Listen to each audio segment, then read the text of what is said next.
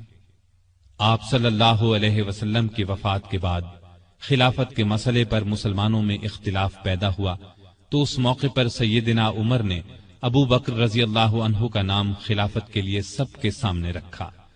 سبھی نے اس سے اتفاق کیا۔ ابو بکر کے بارے میں سیدنا عمر کے یہ الفاظ ہیں: ابو بکر رسول اللہ صلی اللہ علیہ وسلم کے صحابی ہیں، غار کے ساتھی ہیں، یہ تمام مسلمانوں سے زیادہ تمہارے معاملات کے والی ہونے کے حقدار ہیں۔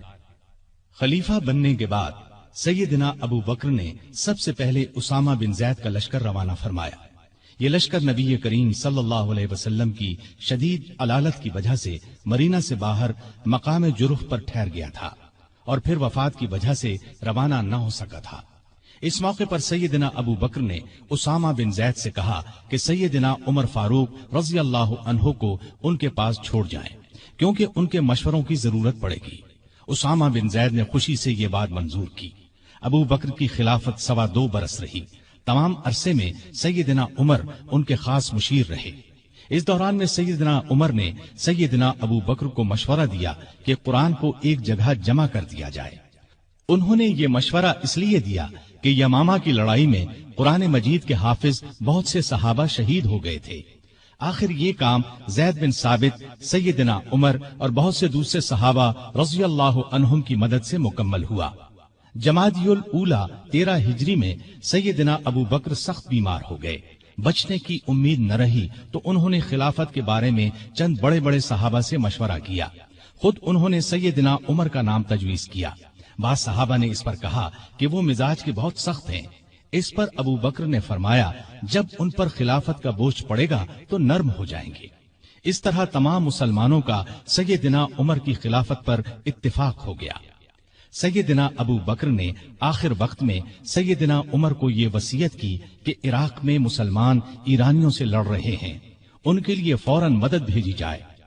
اس وصیت کے بعد 22 جمادی الاخری کو سیدنا ابو بکر نے وفات پائی۔ تمام مسلمانوں نے خوشی سے سیدنا عمر کی بیعت کر لی۔ اس طرح وہ مسلمانوں کے دوسرے خلیفہ راشد بنے۔ خلیفہ بنتے ہی انہوں نے ابو بکر کی وصیت کے مطابق عراق کی طرف ایک لشکر روانہ کیا۔ ابو عبیدہ رضی اللہ عنہ کو لشکر کا سالار مقرر فرمایا اور اس طرح مسلمانوں کی عظیم الشان فتوحات کا سنہری دور شروع ہوا۔ Iraq, Madain, Hulwan, Jazira, Khuzestan, Nahavand, Isfahan, Hamadan, Azerbaijan, Tabaristan, Armenia, Fars, Kerman, خراسان، سیستان، مکران، دمشق، ہمس، لاذقیہ، یرموک، قنسرین، حلب، انطاکیہ اور بیت المقدس فتح ہوئے۔ بیت المقدس کی فتح کا واقعہ کچھ اس طرح ہے کہ مجاہدین اسلام نے قریباً 3 سال میں سارا شام فتح کر لیا۔ اب فلسطین کے صرف 2 بڑے شہر رہ گئے تھے، بیت المقدس جسے یروشلم بھی کہا جاتا ہے اور قیصاریہ۔ اس زمانے میں فلسطین شام ہی کا حصہ تھا۔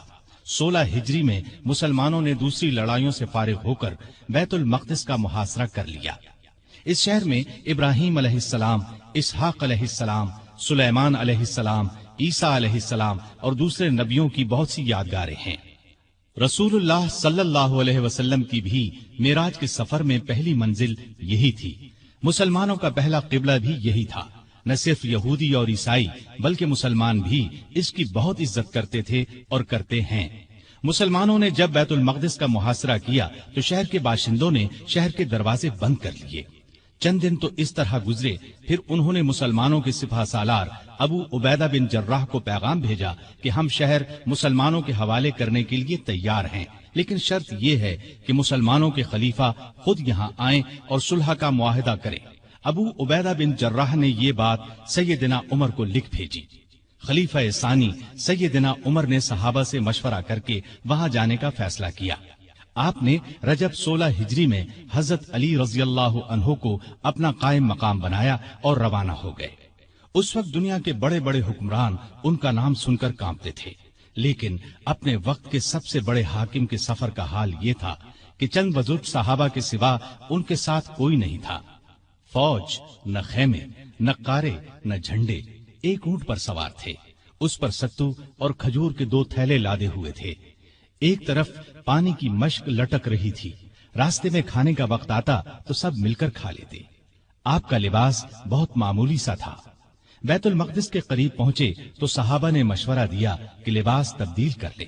قیمتی پوشاک پیش کی، لیکن آپ نے وہ لباس پہننے سے انکار کر دیا اور فرمایا، اللہ نے ہمیں جو عزت دی ہے وہ اسلام کی وجہ سے ہے اور ہمارے لیے یہی کافی ہے۔ غرض اسی حالت میں شہر میں داخل ہوئے۔ عیسائیوں نے شہر آپ کے حوالے کر دیا۔